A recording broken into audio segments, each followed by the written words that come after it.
Yo, yo, yo, yo, yo. Welcome to another edition of The Brush with Greatness. I'm your host, Alexander Miller, better known to the WWE Universe and the pro wrestling community as WWE superstar Alexander the Great, or A.T.G for short. Today, I'm going to be reading to you Alice in Wonderland Chapter 6, Pig and Pepper. Let's begin.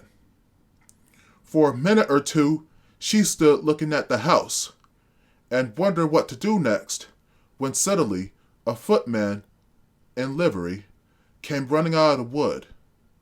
She considered him to be a footman because he was in livery. Otherwise, judging by his face only, she would have called him a fish, and rapped loudly at the door with his knuckles.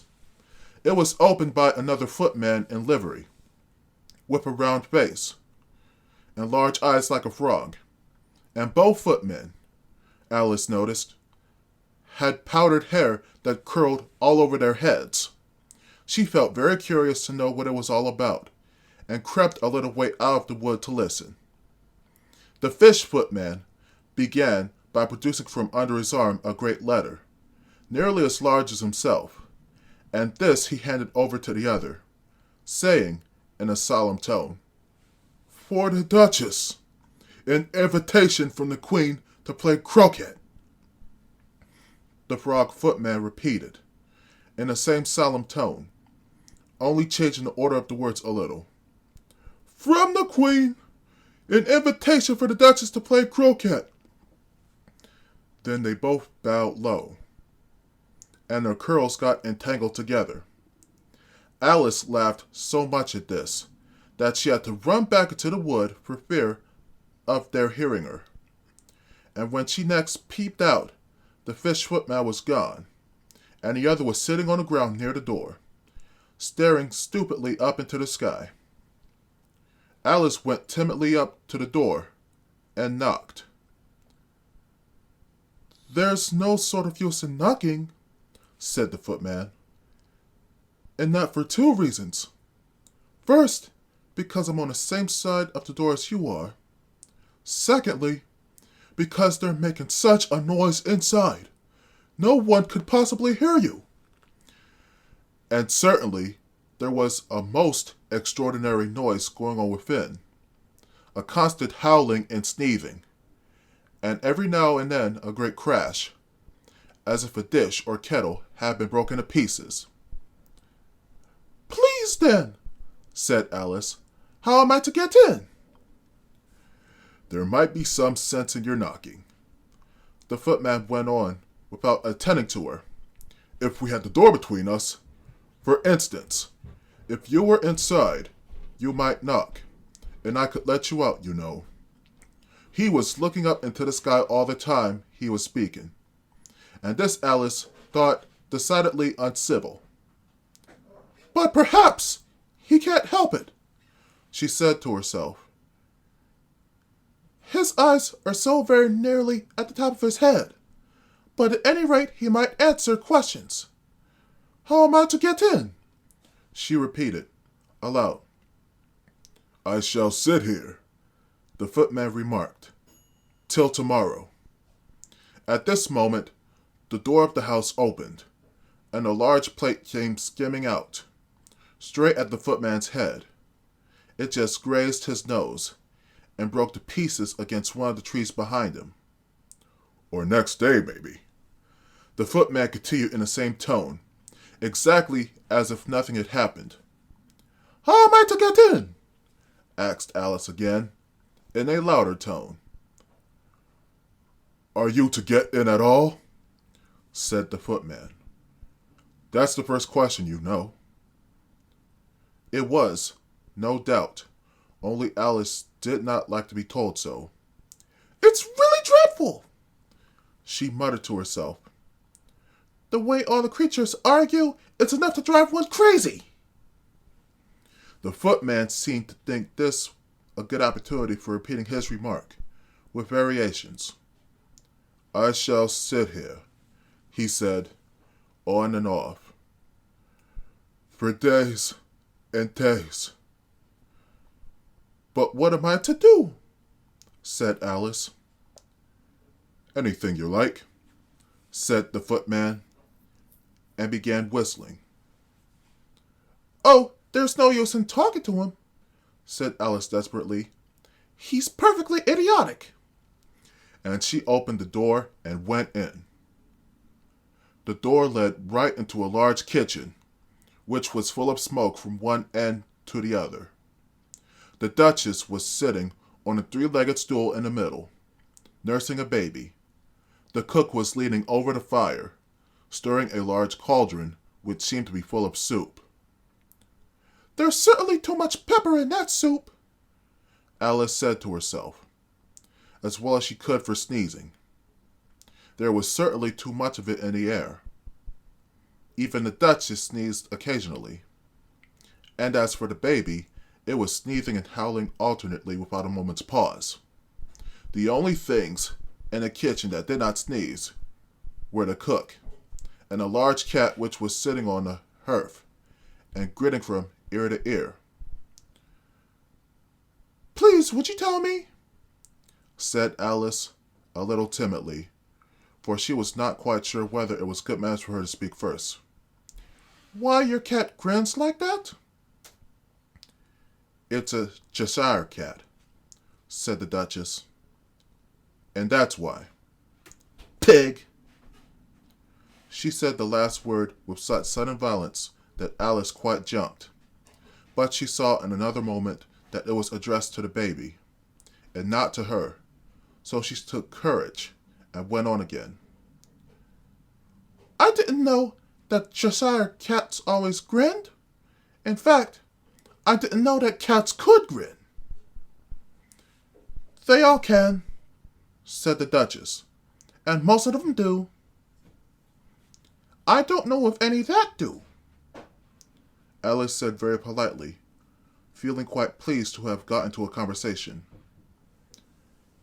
You don't know much, said the Duchess, and that's a fact. Alice did not at all like the tone of this remark, and thought it would be as well to introduce some other subject of conversation. While she was trying to fix on one, the cook took the cauldron of soup off the fire, and at once set to work, throwing everything within her reach at the Duchess and the baby. The fire irons came first, then followed a shower of saucepans, plates, and dishes. The Duchess took no notice of them, even when they hit her, and the baby was howling so much already that it was quite impossible to say whether the blows hurt it or not. Oh, please mind what you're doing, cried Alice, jumping up and down in an agony of terror. Oh, there goes his precious news, as an unusually large saucepan flew close by it, and very nearly carried it off. If everybody minded their own business, the Duchess said in a hoarse growl, the world would go round a deal faster than it does. Which would not be an advantage, said Alice, who felt very glad to get an opportunity of showing off a little of her knowledge. Just think of what work you would make with the day and night. You see, the Earth takes 24 hours to turn round on its axis. Talking of axis, said the Duchess, chop off her head. Alice glanced rather anxiously at the cook, to see if she meant to take the hint. But the cook was busily stirring the soup, and seemed not to be listening, so she went on again. 24 hours, I think.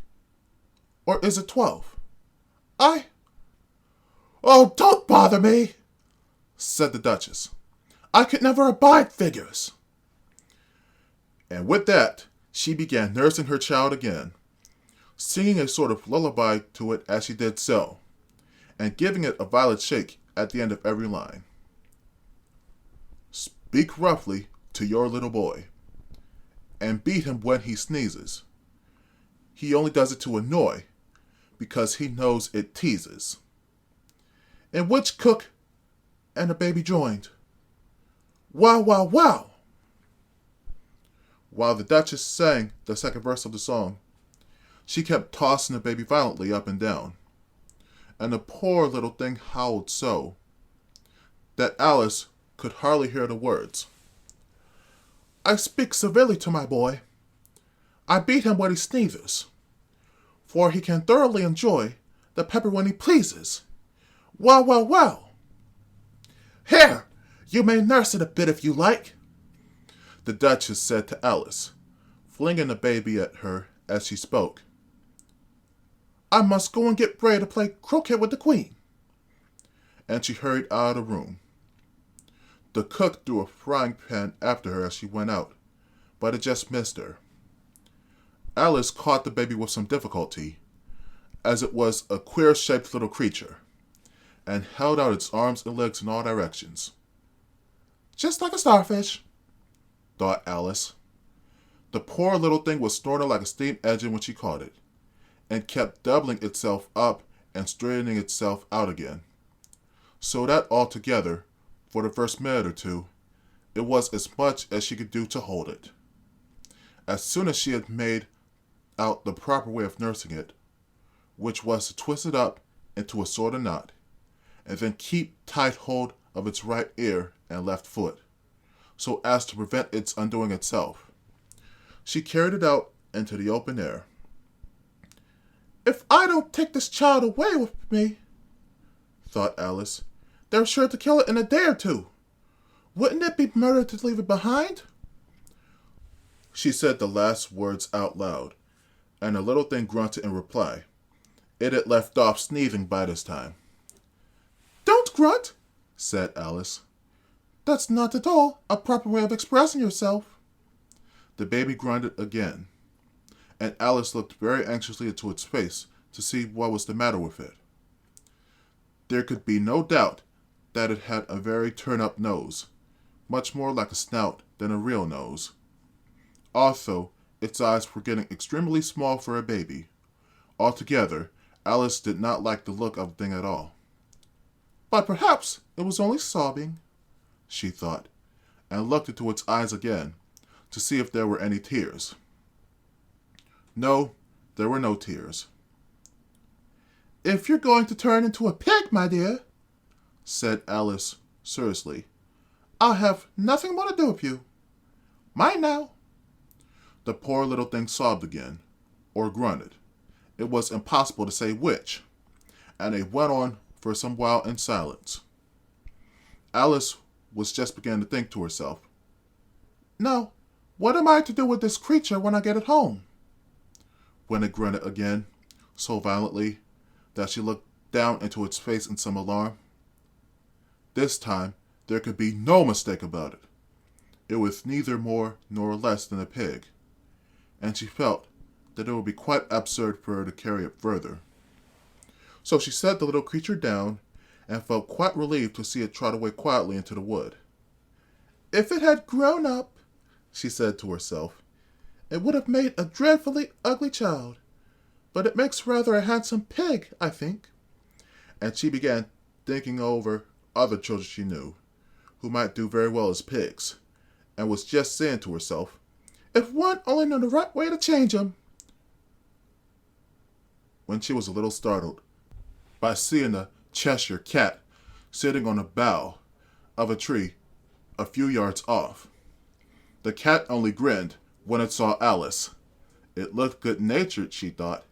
Still, it had very long claws and a great many teeth, so she felt it ought to be treated with respect. Cheshire puss, she began, rather timidly, as she did not know at all whether it would like the name. However, it only grinned a little wider. Come, it's placed so far, thought Alice, and she went on. Would you tell me, please, which way I ought to go from here? That depends a good deal on where you want to get to, said the cat. I don't much care where, said Alice. Then it doesn't matter which way you go, said the cat. So long as I get somewhere, Alice added as an explanation. Oh, you're sure to do that, said the cat, if only you walk long enough. Alice felt that this could not be denied, so she tried another question. What sort of people live about here? In that direction, the cat said, waving its right paw round, lives a hatter. And in that direction, waving the other paw, lives a March hare. Visit either you like. They're both mad. But I don't want to go among mad people, Alice remarked. Oh, you can't help that, said the cat. We're all mad here. I'm mad. You're mad. How do you know I'm mad? Said Alice. You must be, said the cat, or you wouldn't have come here. Alice didn't think that proved it at all. However, she went on, And how do you know that you're mad? To begin with, said the cat. A dog's not mad. You grant that? I suppose so, said Alice. Well then, the cat went on. You see, a dog growls when it's angry and wags its tail when it's pleased. Now I growl when I'm pleased and wag my tail when I'm angry. Therefore, I'm mad. I call it purring, not growling, said Alice. Call it what you like, said the cat. Do you play croquet with the queen today? I should like it very much, said Alice. But I haven't been invited yet. You'll see me there, said the cat, and vanished. Alice was not much surprised at this. She was getting so used to queer things happening. While she was looking at the place where it had been, it suddenly appeared again. By the by, what became of the baby? Said the cat. I'd nearly forgotten to ask. It turned into a pig, Alice quietly said, just as if it had come back in a natural way. I thought it would, said the cat, and vanished again. Alice waited a little, half expecting to see it again, but it did not appear, and after a minute or two, she walked on in a direction in which the March hare was said to live. I've seen hatters before, she said to herself. The March hare will be much the most interesting. And perhaps at this is May, it won't be raving mad. At least not so mad as it was in March. As she said this, she looked up, and there was the cat again, sitting on a branch of a tree. Did you say pig or fig? Said the cat. I said pig, replied Alice. And I wish you wouldn't keep appearing and vanishing so suddenly. You make one quite giddy. All right, said the cat, and this time it vanished quite slowly, beginning with the end of the tail and ending with the grin, which remained some time after the rest of it had gone. Well, I've often seen a cat without a grin, thought Alice, but the grin without a cat. It's the most curious thing I ever saw in my life. She had not gone much farther before she came in sight of the house of the March hare. She thought it must be the right house, because the chimneys were shaped like ears, and the roof was thatched with fur. It was so large a house that she did not like to go nearer till she had nibbled some more of the left-hand bit of mushroom, and raised herself to about 2 feet high. Even then, she walked up towards it rather timidly, saying to herself, Suppose it should be raving mad after all. I almost wish I'd gone to see the hatter instead. Well, that's it for the Brush of Greatness today.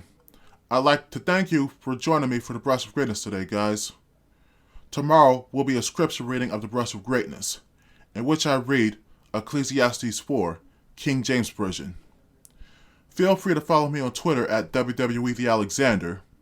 Follow me on Instagram at AlexanderGreat_ATG. Follow me on my YouTube channel, and like, comment, share, and subscribe. This has been The Brush with Greatness. Peace! Alexander, out!